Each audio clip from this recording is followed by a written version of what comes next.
necessidades, conhece as nossas mentes, conhece os nossos corações, possa falar conosco, Senhor.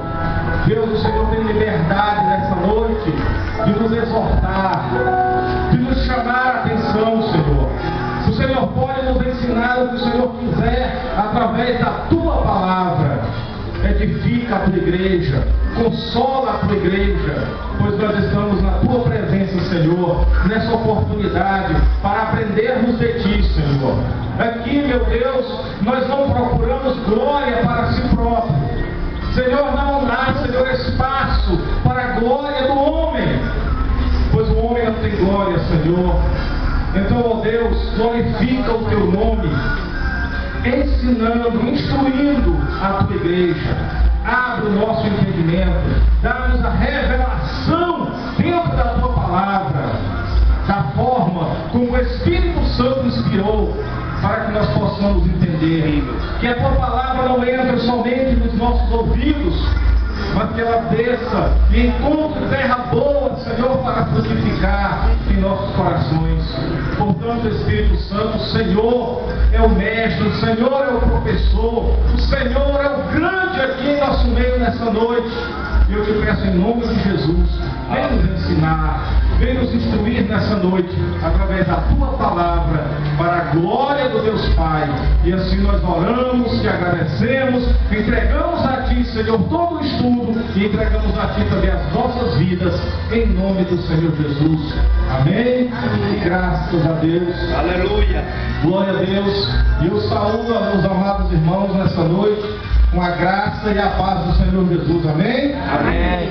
Graças a Deus estamos na presença do Senhor, reunidos em mais uma quarta-feira, aonde está sendo desenvolvido, está sendo ministrado o seminário, o livro do Apocalipse, versículo por versículo. Glória a Deus. O Senhor tem nos dado graça, o Senhor tem nos abençoado e nós estamos aprendendo. Amém, irmãos? Amém. Alguém aqui já aprendeu alguma coisa do começo para cá? Glória a Deus. Eu acho que os irmãos não estão me ouvindo bem. Glória a Deus. Glória a Deus. Mas como todas as quartas-feiras eu gosto de ficar mais perto dos irmãos, eu vou ficar aqui embaixo e vou me esforçar para ver se hoje nós temos condições de ver o conteúdo das duas últimas cartas. Nós já tivemos a explicação, a explanação, desde o começo do livro do Apocalipse, com a simbologia da visão do Cristo glorificado, entendendo que o livro do Apocalipse começa lá no livro de Daniel, no capítulo 9. Tivemos nas primeiras aulas algumas instruções trazendo o significado de algumas palavras, o significado de palavras do grego, para nós termos um entendimento daquilo que nós iríamos estudar. E agora nós estamos tendo a parte epistolar, as cartas do livro do Apocalipse. E nós já estudamos 5 cartas. Amém? Amém. Estudamos 5 cartas. E hoje pretendo não sei se dá tempo, eu gostaria de ministrar as duas últimas cartas, que é Filadélfia e Laodiceia. Mas eu passei praticamente quase todo o dia de hoje estudando, escrevendo, pesquisando, trabalhando em cima dessas duas últimas cartas. E o Senhor me deu muita coisa dentro das duas últimas cartas. O Senhor me deu muita coisa dentro da carta de Laodiceia. Por isso é que talvez hoje o tempo não seja suficiente, porque Deus me deu muito conteúdo, Deus me deu revelações da palavra. Quando eu estava estudando, lendo a carta à igreja de Laodiceia, porque quem dá a luz, a inspiração, quem mostra a revelação da palavra é o Espírito Santo. E ele me deu algumas revelações, coisas que eu ainda não tinha visto dentro da carta de Laodiceia, que é a última. E eu já tinha lido muitas vezes e tudo, mas eu não tinha visto algumas coisas que o Senhor me fez ver no dia de hoje. Terminei de estudar, era quase 5 horas da tarde. E nós vamos então dar continuidade, eu vou descer, e os irmãos vão poder acompanhar o estudo em nome de Jesus. Abram as suas Bíblias no livro do Apocalipse e procurem aí o capítulo 3.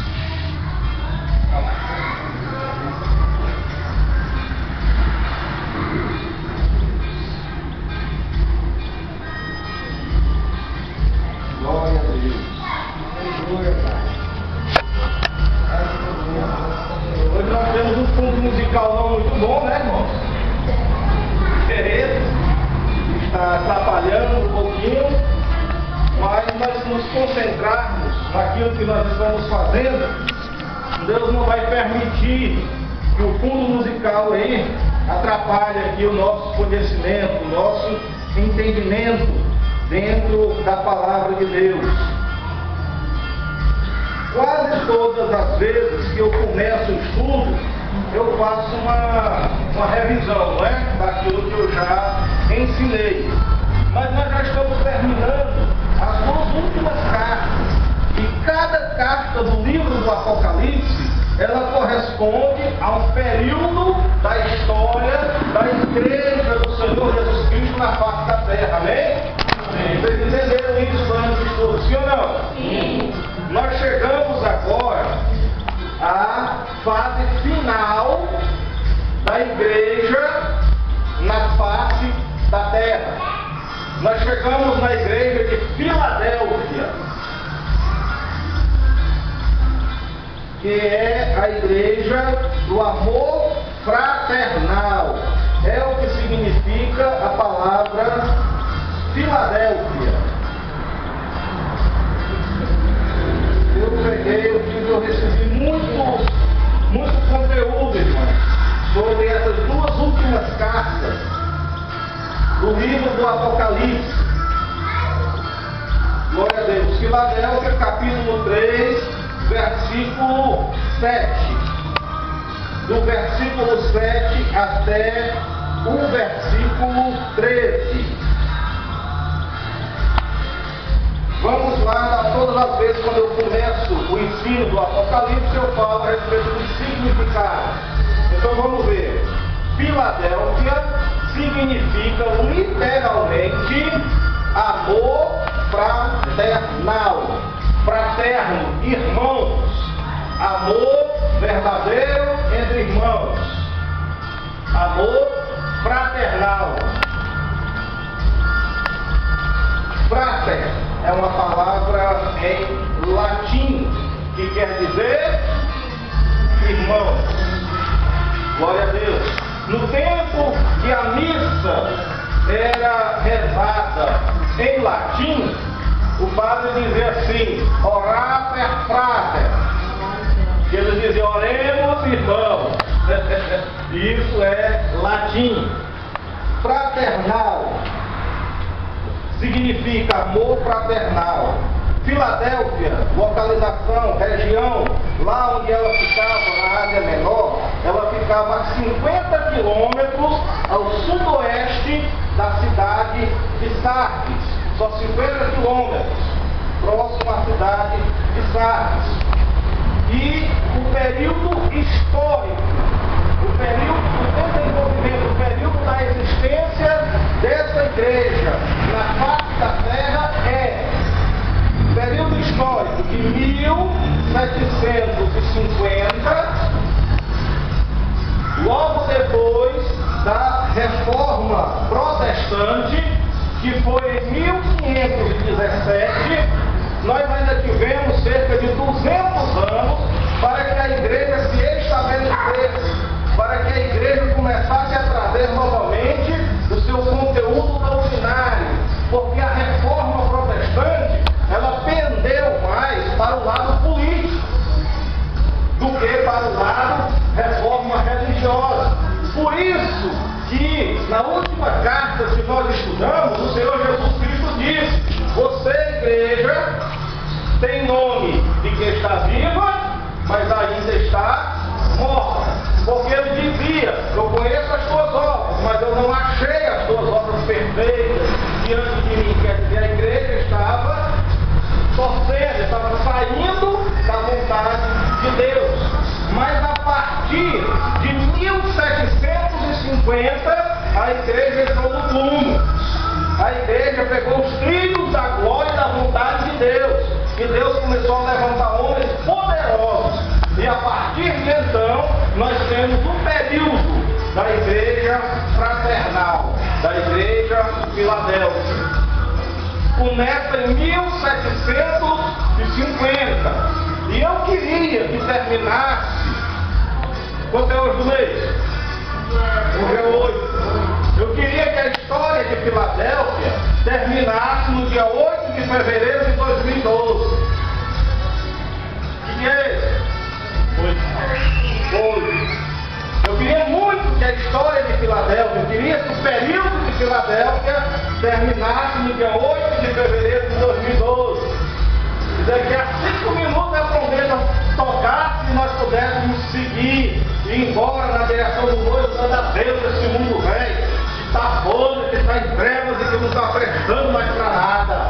Porque o período da igreja Filadélfia vai desde 1750, diga comigo, até o dia do arrebatamento. Até o dia do arrebatamento. Nós já estamos no século XXI, hoje é 8 de fevereiro de 2012. No dia que Jesus arrebatar sua igreja, terminou o período da igreja Filadélfia. Glória a Deus, é o último período de igreja. Mas nós vamos entender que ainda falta uma igreja. E é a igreja de Laodiceia.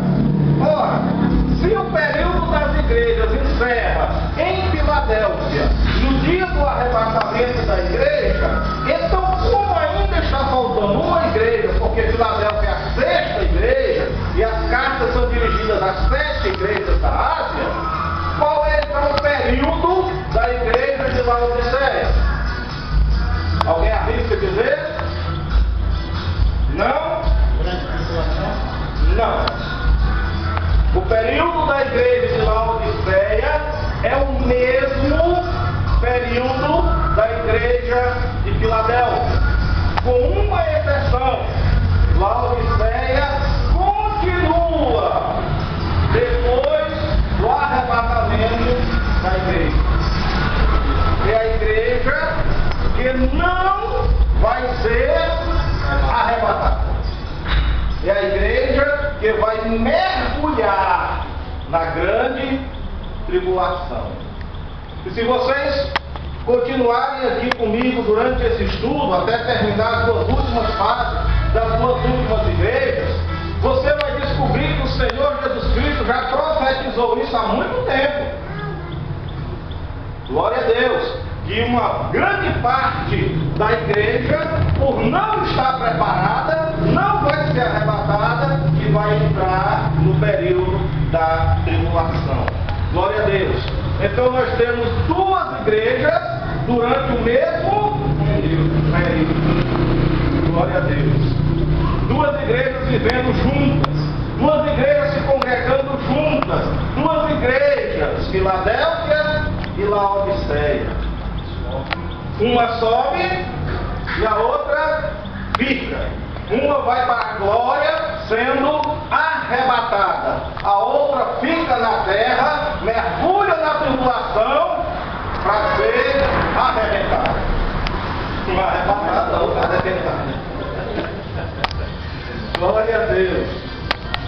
Vamos lá, período histórico.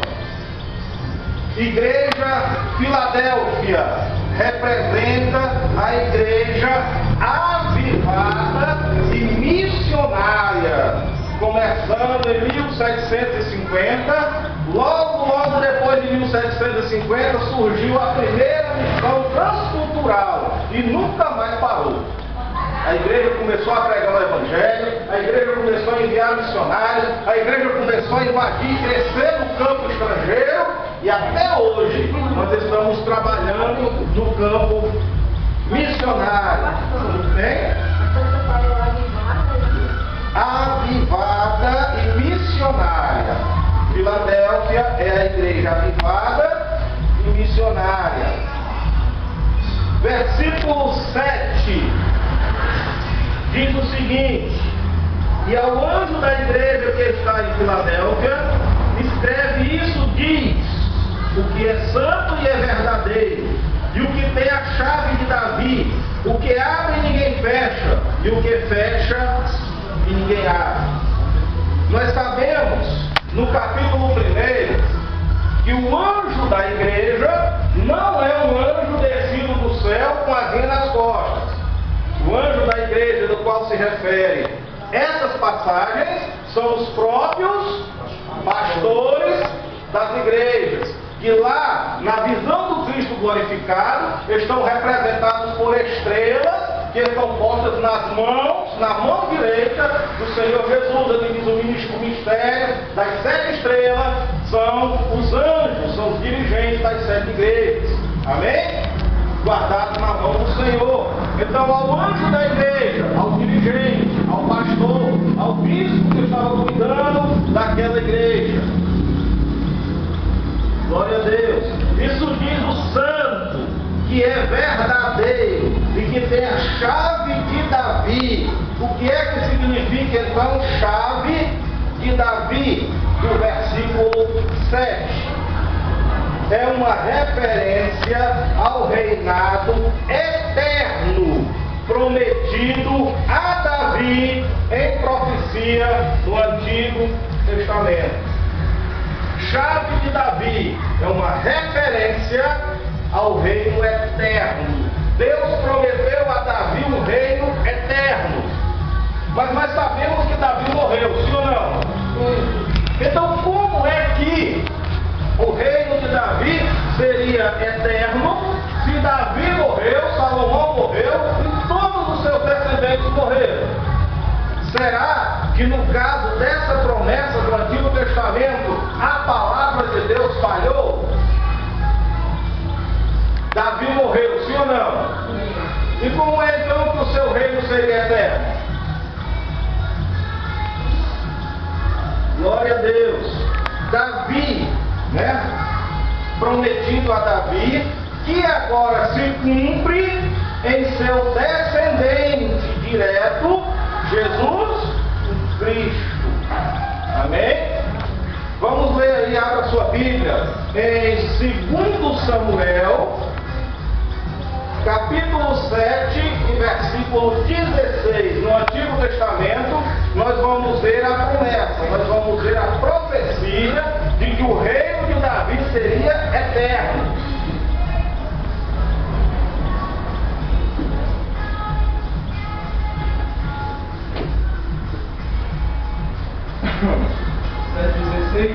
Isso, 2 Samuel 7,16.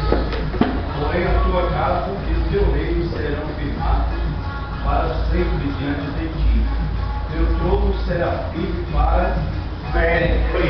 Essa promessa está sendo dirigida a quem? A Davi, se cumprindo na pessoa de Jesus Cristo, porque Jesus Cristo é descendente direto do rei Davi em linhagem maternal. Maria era descendente direto da família de Davi. Portanto, como filho de Deus, ele é gerado pelo Espírito Santo. Como filho de Maria, ele é rei, descendente da família de Davi. E como hoje Jesus Cristo reina eternamente, então o reino de Davi, através do seu descendente hoje, é um reino eterno. Amém? Então a palavra de Deus não deixou de se cumprir. Leia Lucas, capítulo 1, versículos 32 e 33. Evangelho de Lucas, capítulo 1, versículos 32 e 33. Está dando para pegar aí? Glória a Deus. Lucas, capítulo 1, capítulo 1, versículos 32 e 33. 32 e 33. Isso. Este será grande e será chamado Filho do Altíssimo. E o Senhor Deus lhe dará o trono de Davi seu pai, e reinará eternamente a casa de Jacó, e o seu reino será perpétuo.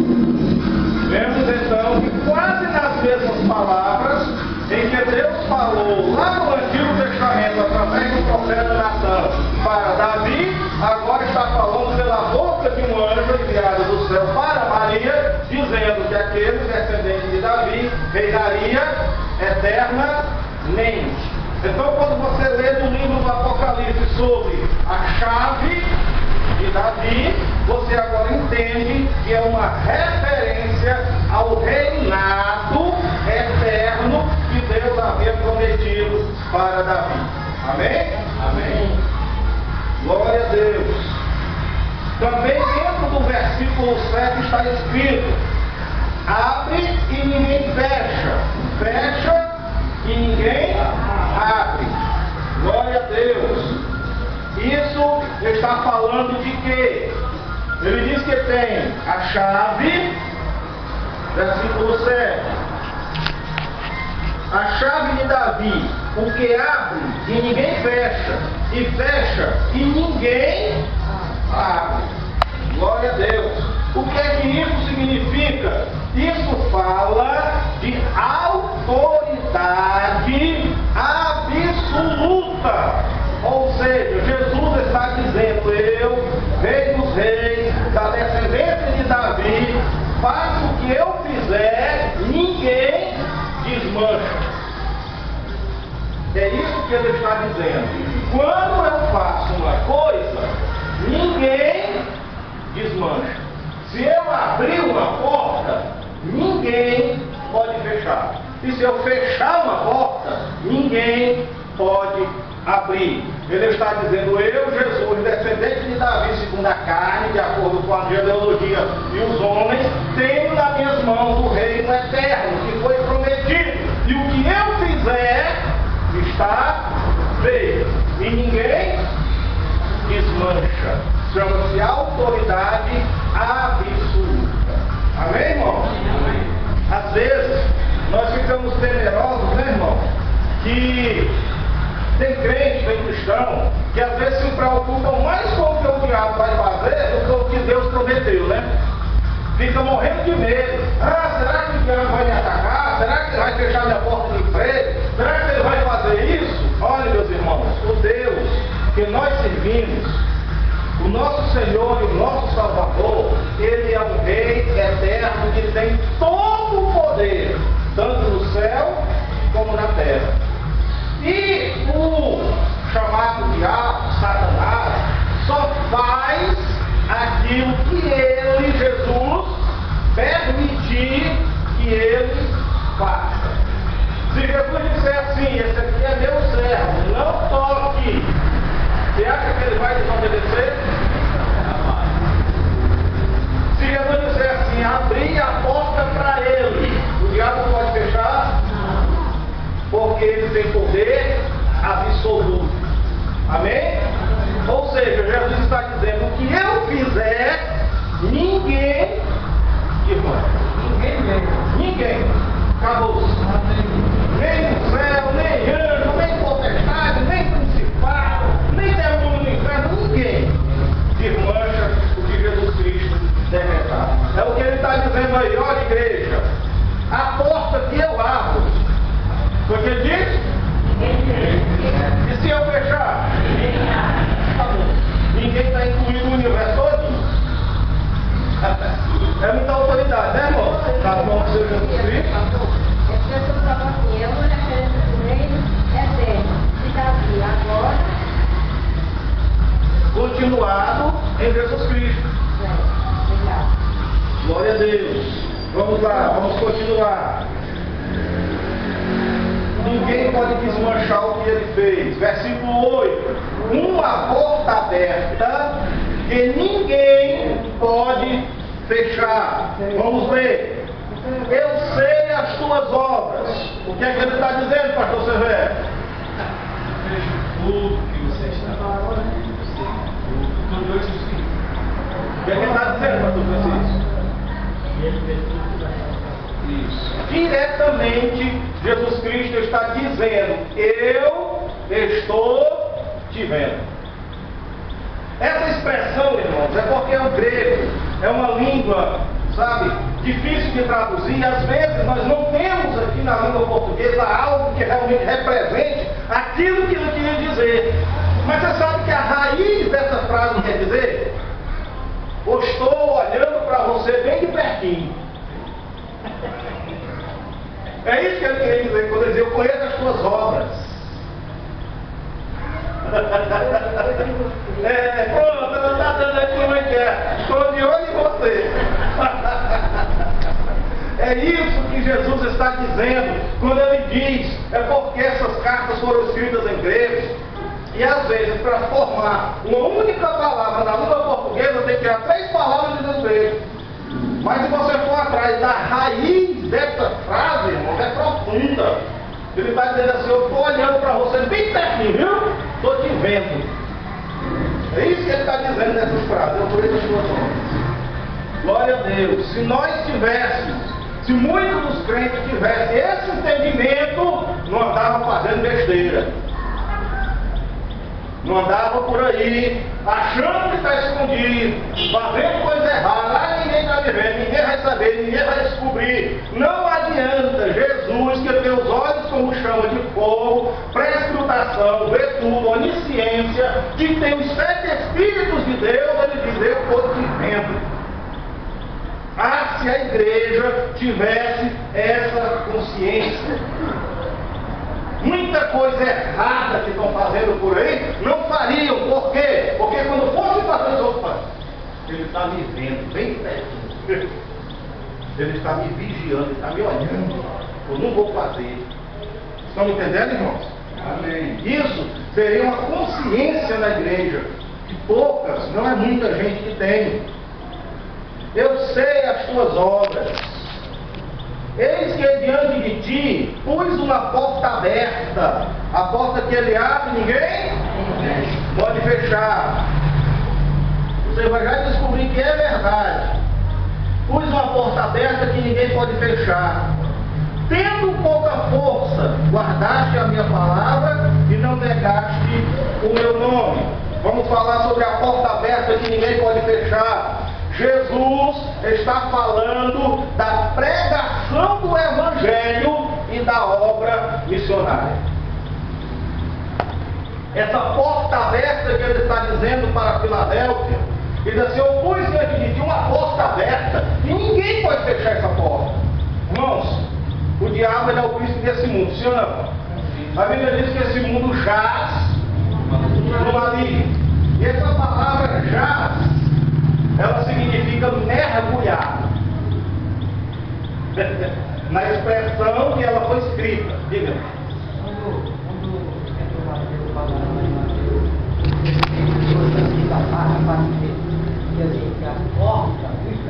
Não prevalecerão.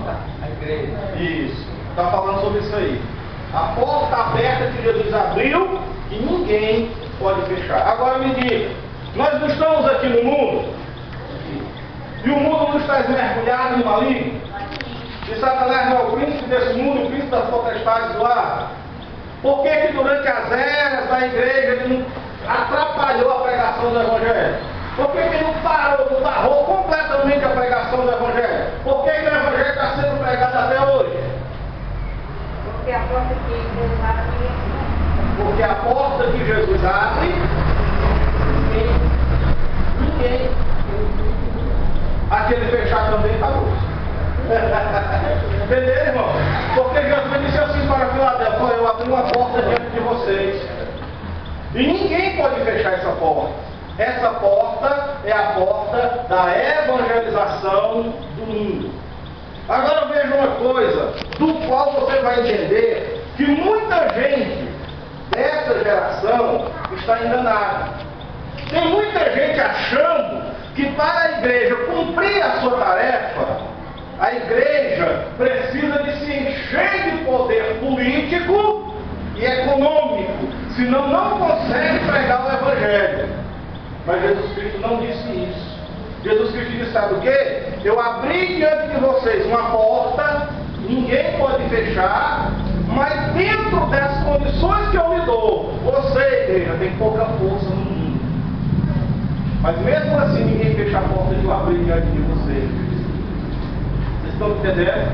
Então, irmãos, os homens criaram uma ideia diferente de que para que a obra de Deus seja feita aqui na terra, é necessário que a igreja vire um império para poder enviar missionários, para poder abrir igreja, para poder pregar o Evangelho. Não! Jesus disse, é um erro. É um erro que, na verdade, virou uma exploração, virou um meio de vida. Jesus Cristo nunca fundou aqui na terra um império terreno. Se ele quisesse, na época dele, fundar um império terreno, uma super igreja, ele teria fundado, irmão, sim ou não? Sim. Olha, veja bem, a Bíblia fala que Jesus estava sempre cercado de quê? De multidões. Amém? Você já imaginou se Jesus tivesse começado a pedir dinheiro àquelas multidões? Será que dentro de um ano ele ficava milionário? Hein? Ficava. Será que com a popularidade que ele tinha na Judéia e na Galiléia, e as massas que o seguiam, se ele tivesse se encaminhado para o caminho da política, será que ele não teria se tornado uma grande personalidade na época dentro do Império Romano? Sim. Isso, sendo uma personalidade política, ou sendo um milionário, ia ajudar em alguma coisa a pregação do Evangelho? Não, ia atrapalhar. Por que nós sabemos disso? Porque quando a igreja, Esmirna, a perseguida, deixou de ser Esmirna e virou Pérgamo, ela adquiriu tudo isso: poder financeiro, poder político, e perdeu o quê? Poder espiritual. Então, irmãos, não há conexão entre essas duas coisas. Jesus não quer que a igreja na terra aqui vire um império. Jesus não quer a sua igreja milionária que não tenha mais onde colocar dinheiro. Jesus não quer a igreja misturada com a política imunda do mundo. Jesus quer a igreja fazendo o que ele mandou fazer. Quando ele quis fundar uma igreja para pregar o Evangelho em todas as terras, ele disse assim: olha para mim, fique em Jerusalém, glória a Deus. O grupo era de 500, ficou só 120.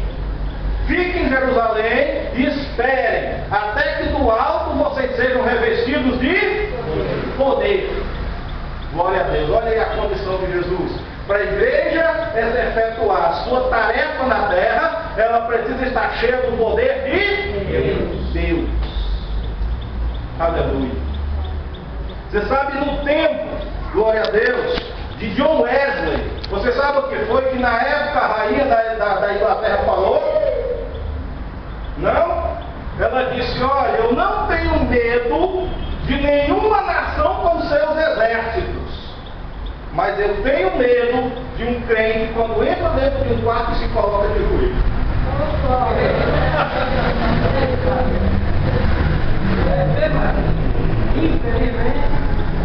Inverteram as coisas. E hoje, infelizmente, nós não queríamos ver, mas nós vemos por isso subir nos cultos da igreja.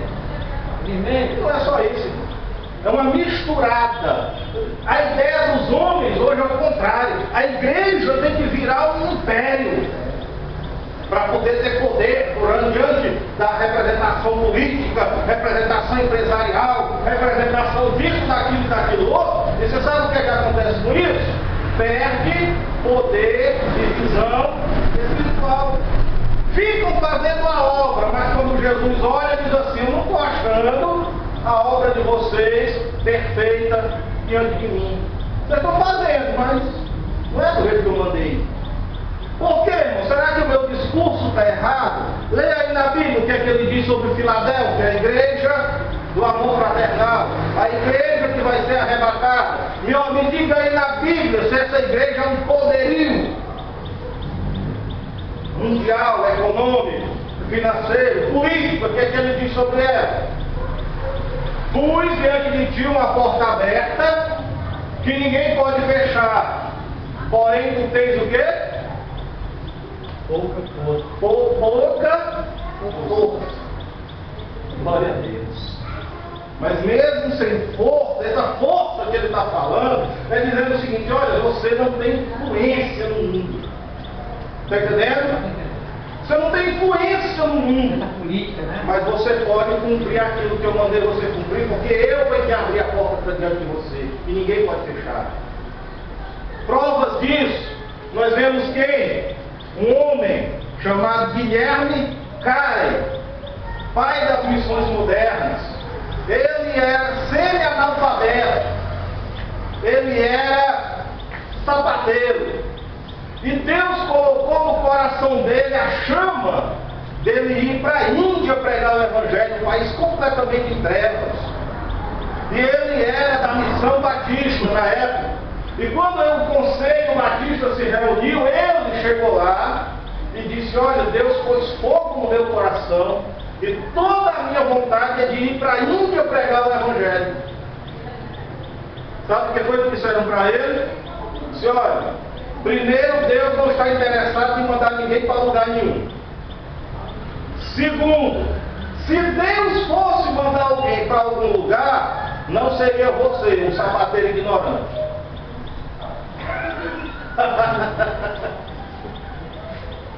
Glória a Deus. Você sabe quem foi que entrou para a história como o pai das missões modernas? Você sabe quem foi? O sapateiro. Ele é o pai das missões modernas. Guilherme Carey, o sapateiro. Porque eles disseram que era um ignorante. Por quê, irmãos? Porque ele não foi atrás de poderes do mundo, mas ele ficou na chamada que Deus deu. Deus levou ele lá para onde Deus disse que ia levar. Amém?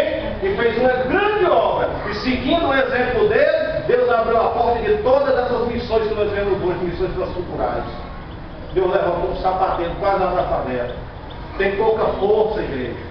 Quando Deus quis evangelizar o mundo daquele tempo passado, Deus levantou quem? Apóstolo Paulo. Quando Jesus veio fincar as estacas, as colunas do reino de Deus na terra, ele viajou para Roma e chamou os senadores, amém? Não. Não? Onde é que ele foi? Foi lá para a praia da Galileia, não foi? O cara lá está jogando rede, ignorante não, meu irmão. Bruto que nossa, o canto está seco. Ele olhava e dizia assim: ei, é você mesmo, pescador, vem. Deixa as redes embora. A partir de hoje tu é pescador de homens. Estão entendendo, irmãos? Eu não sei, pastor Severo, de onde foi que tiraram a ideia de que a igreja, para evangelizar, para crescer, para fazer, tem que ter poderio do mundo. Claro que a obra de Deus não é feita sem dinheiro. Amém, irmãos? Mas para Deus prover dinheiro para a obra, não é necessário a pessoa se meter em coisa errada, não é necessário haver roubalheira, não é necessário haver misturado com a política imunda do mundo. Amém, irmãos? Teve gente que para poder hoje ter um canal de televisão, que na época era para pregar a palavra de Deus, enganando todo mundo, e hoje é um canal completamente do mundo em trevas, recebeu dinheiro até do tráfico de droga. Foi não, pastor? É verdade, não é? Deus precisa disso, irmãos? Não. Deus precisa jogar a igreja dele na lama para poder conseguir cumprir a tarefa que ele mandou de evangelizar o mundo. Deus não precisa disso não, irmãos. Isso é coisa dos homens, da ganância dos homens. Filadélfia, toda a vida vai ser uma igreja sem muita força. Toda a vida. Aleluia. Glória a Deus. Toda a vida. Está falando da pregação do Evangelho e da obra missionária. Pouca força. Jesus está dizendo que a igreja, para realizar a obra de Deus, não precisa se tornar poderosa politicamente e ter poderio econômico nesse mundo. Hoje o que nós vemos são bispos, pastores disputando canal de televisão e disputando quem compra mais avião. Ah, eu comprei agora um jato de 16 metros. Ah, vez que eu compro de 30. O que é isso, irmão? Será que foi isso que Jesus mandou fazer? Acho que não. Observação. Podemos fazer a obra de Deus e pregar o Evangelho, mesmo tendo pouca força. É só não negar o nome de Jesus e não misturar a palavra de Deus. Podemos sim. Glória a Deus. Homens como George Miller, George Whitefield e grandes homens da história, era só um homem. Glória a Deus. Teve um desses homens que impediu a guerra civil com a pregação do Evangelho. Glória a Deus. Então, meus amados irmãos, um homem cheio do Espírito Santo, ele pode sacudir uma nação, pode mudar os rumos da história, por causa que o poder está no Espírito Santo. Amém, irmãos? Mas só que para ter o Espírito Santo, para fazer esse tipo de coisa, custa caro. Mas não é caro em dinheiro não, é caro em preço. Abrir mão, dar a vida, orar, buscar, jejuar, se encher, se colocar no projeto de Deus. Aí Deus vai me preparar a trabalhar, me lapidar para fazer. Mas é caro, não é fácil o preço. Aí como os homens não querem mais pagar o preço, aí faz um atalho. Faz um atalhozinho para ver se dá certo. Vamos lá para o versículo 9. Versículo 9 diz o seguinte: eis que eu farei aos da sinagoga de Satanás, aos que se dizem judeus e não são, mas mentem, eis que eu farei que venham e adorem prostrados a teus pés e saibam que eu te amo. Está falando para Filadélfia. Glória a Deus. O que é que significa isso? Sinagoga de Satanás. Todos os que dizem que estão servindo a Deus, mas na verdade estão envolvidos com a mentira. Todos. Pode ser qualquer um que estiver dizendo: ah, eu sirvo a Deus, mas dentro da doutrina dele tiver a mentira, dentro do ministério dele tem a mentira, dentro do que ele ensina tem a mentira, ele está envolvido com a mentira, ele pertence à sinagoga de Satanás. Quem é que nós podemos colocar? A Bíblia está dizendo o seguinte, Jesus está dizendo o seguinte: olha, Filadélfia, eu te amo, tu é a minha igreja, eu vou te arrebatar, eu vou te levar para o céu. É você que eu entreguei a chave do reino de Davi. Você tem que tocar a porta, mas ninguém fecha a porta que eu abri diante de você. Você vai cumprir a tarefa de evangelizar o mundo. E eu vou fazer com que esses mentirosos, que dizem que servem a Deus e não servem, venham e se prostrem diante de você aceitando a Jesus. É isso que ele está dizendo. E é isso que acontece, né, irmãos? Deus tira a pessoa de todas as religiões e traz para aceitar Jesus dentro da igreja. É ou não é verdade? Todos os sistemas de mentiras que existem por aí, né? Seja o catolicismo romano, que é a grande Babilônia, seja os russelistas, seja que são os PJs, né? Seja os mormons, seja, enfim, os espíritas, todos eles, quando o Senhor Jesus revela a verdade e quer salvar eles vêm para onde? Para Filadélfia, aceitar. Amém, irmãos? E aí foi isso que ele disse. Ele disse: olha, aqueles que se dizem judeus, esses judeus que ele está dizendo aí, não é uma referência à nação judaica, mas judeus aí entra como símbolo de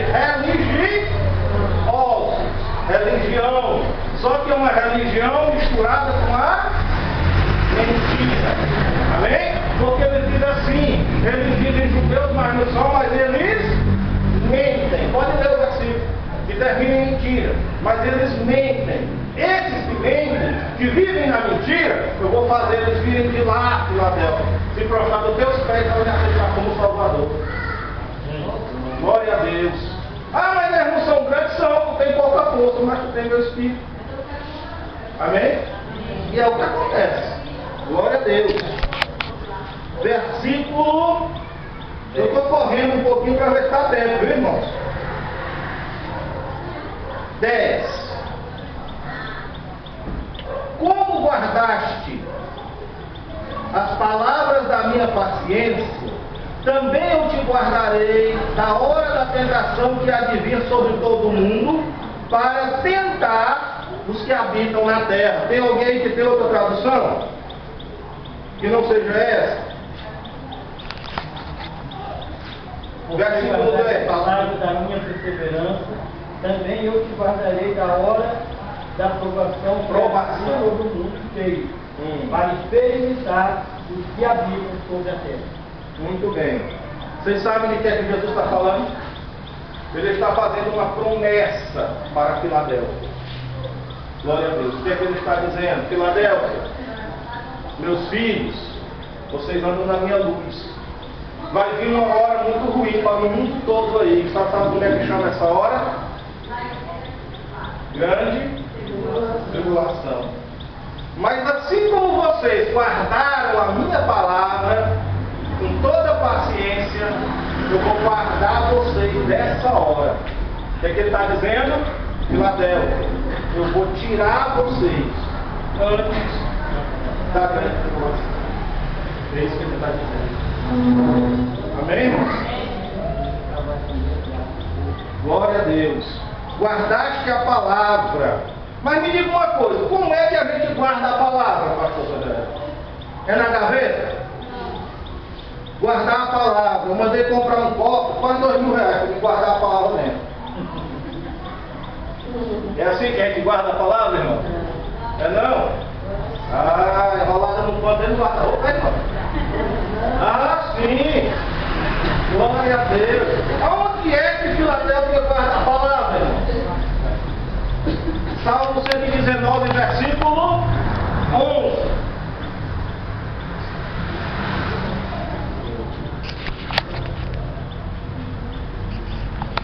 Salmo 119, versículo 11. É o menor salmo da Bíblia.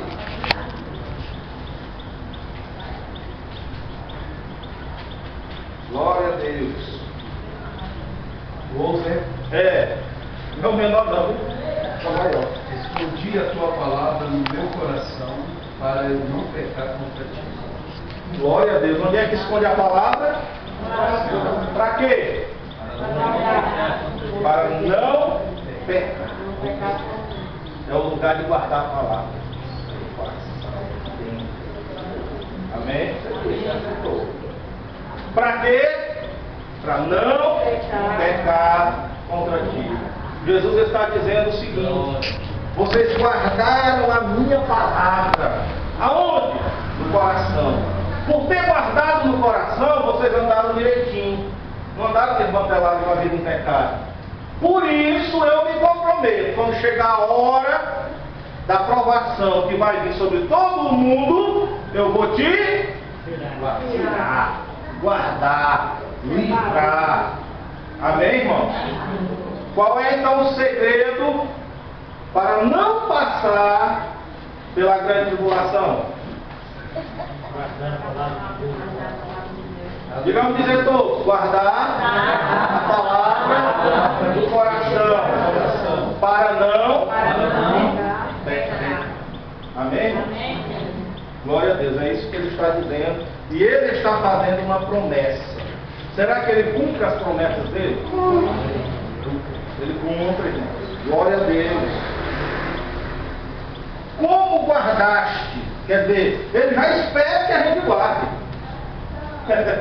Ele não está dizendo assim, por favor, guardem, não. Como vocês já guardaram, ele espera que cada um da gente guarde o nosso trabalho. A palavra no coração, eu vou livrar vocês dessa hora terrível que vai vir sobre a terra. Amém? Amém. Ele fala isso em outro lugar também. Glória a Deus. Também te guardarei. Filadélfia não vai passar pela grande tribulação. É a igreja que vai ser arrebatada. Glória a Deus. Leia também outra promessa, lá em 1 Tessalonicenses, capítulo 1, versículo 10. 1 Tessalonicenses, capítulo 1, versículo 10.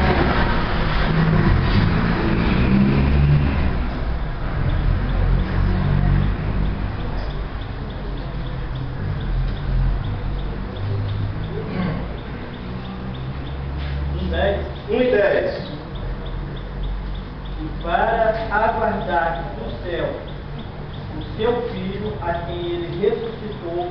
dentre os mortos. Jesus, que nos livra da ira do fogo. Para aguardar no céu a volta de Jesus, para o quê? Para nos livrar da ira futura. Que ira futura é essa? Grande tribulação. É a grande tribulação. Glória a Deus. Bem, irmãos, participar do arrebatamento da igreja é para todo mundo.